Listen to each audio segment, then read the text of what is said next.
All right. This video is being made so whoever listens to it won't make the same mistake I made by hiring Lance Jochims out of Waukesha, Wisconsin, who works for Wausau Homes. So actually, he's a Wausau Homes franchisee, of using Lance to build their homes. Now, this is just my opinion, but it's been 2 years since Lance Jochims was supposed to finish the house, and that is by contract. It's not my opinion, it's a fact, just a simple fact. So I'm gonna quickly try to review everything. Lance wanted to have the final and fourth check before the house is done. I said, no, you can't have that. He threw a fit, disappeared, hasn't been back since to finish the house. Now, one of the issues is you see this bulging. That's because the siding, the shakes, were nailed incorrectly onto the side of the building. It's called oil canning. I have no idea why it's called oil canning, but you can see where it's buckling right there. There's a lot of places in the house where it's doing that. This is just one where it's obvious and easy for you, if you're not familiar with oil canning, to understand. Now, we've had 2 independent experts show up who both said that the siding was done incorrectly. We even had the fellow who did the siding, Raphael, say, nah, he's never been trained to do vinyl siding by certainty. So the reason the siding is bad is because it was nailed too hard onto the surface. Now, Raphael, the guy who was doing the siding, had a group of people helping him who clearly didn't know how to do siding, and Raphael wasn't supervising. That's my opinion. But I was here, I watched, he wasn't supervising. So siding has a little slit in it, horizontal slit, and you put the nail right in the center. Well, you can't nail it firm to the surface. You can't just take a hammer and whack it, because then the siding doesn't have the ability to slide. Like these don't slide. And siding expands and contracts based upon the heat. If it's cold, it contracts, and if it's warm, it expands. That's the way it's supposed to work. And with this horizontal slot, when you put the nail in, the nail isn't supposed to secure it firmly against the wall. It's supposed to be just enough that the siding doesn't wiggle, but at the same time not pinch it so that it can't expand and contract. Well, it's that lack of expanding and contracting which comes from nailing the siding too firmly against the wall that causes the oil canning or buckling. Now, both of the experts, one hired by me and one hired by Lance, has said the same thing. You gotta pull all the siding off and replace it. You can't save improperly done siding. Just can't be done. Once it's been improperly installed and you've had heat and cold cycles, it's no good. It's damaged. It's kaput. Now, Lance, of course, doesn't believe the siding's incorrect, even though his expert and my expert have both said the siding needs to be removed and reinstalled.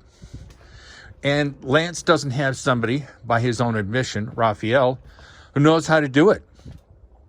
So it is estimated right now that this siding is about 40 grand worth of work. Keep in mind the amount of money we're talking about for the fourth and final payment on this house is $42,000. So it will cost almost as much to remove, replace, and correctly install all this siding as is in dispute. And I get it. Nobody wants to be told they've made a mistake. I don't like it. I'm sure Lance doesn't like it. But realize in 2 years, the cost of this siding has gone up tremendously, like all building materials.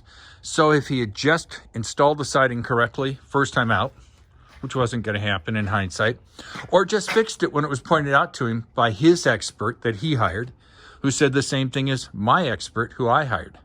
But Lance, for reasons that only Lance knows, is unwilling to do that. Now, there's a second issue, and there are 4 doors in the house which are incorrectly installed. So here is the problem with the door. If you notice up here, the limit, according to the Metropolitan Builders Association, is 3/8 of an inch. Well, that's way past 3/8 of an inch.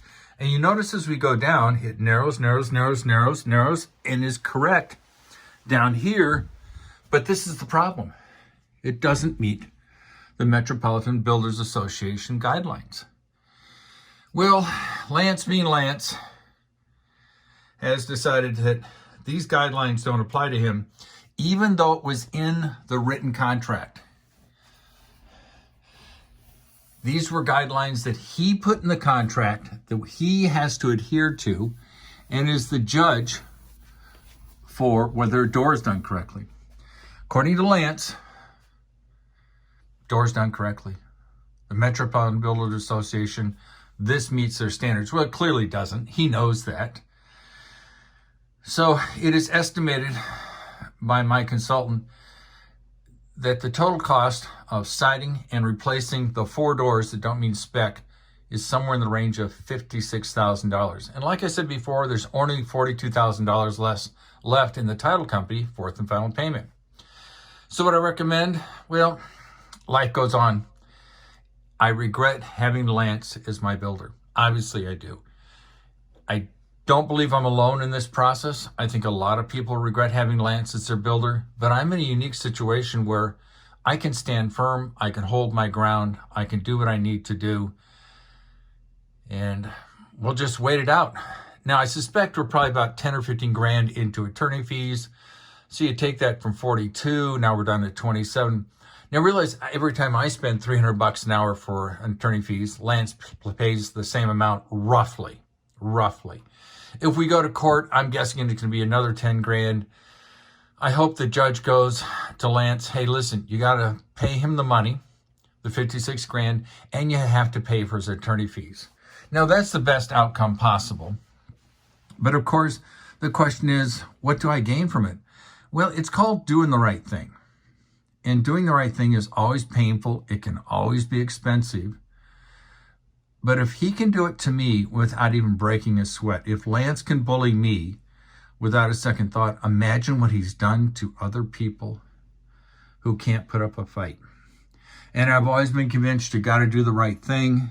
That's the way life is. I hope this inspires somebody when they get their home built to be tough, to be strong. I get it's not easy. I totally get it.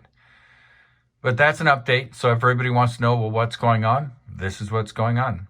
I love you a lot. Hope you're having a good time. Peace out.